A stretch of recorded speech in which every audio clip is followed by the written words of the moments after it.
అందరికీ శ్రీరామనవమి శుభాకాంక్షలు. శ్రీ సత్యసాయి జిల్లా హిందూపురంలో కోటలో వెలిసిన శ్రీ ఆంజనేయస్వామి దేవాలయానికి వచ్చాను. కోటలో వెలిసిన ఆంజనేయస్వామి దేవాలయం గురించి తెలుసుకుందాం. పూర్వం ఈ దేవాలయానికి బైలాంజనేయ స్వామి అని పేరు.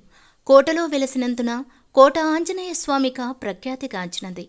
ఈ ఆంజనేయ స్వామిని జనమేజయ మహారాజులు ప్రతిష్ఠించారు.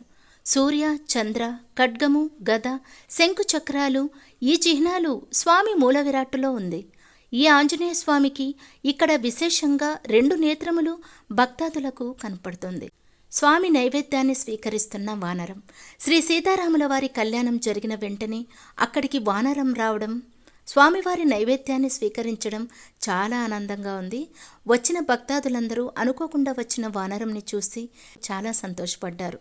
దయచేసి ఈ వీడియో అందరికీ షేర్ చేయగలరు. ఈ వీడియో కనుక మీకు నచ్చినట్లయితే please like, share and do subscribe. Thanks for watching.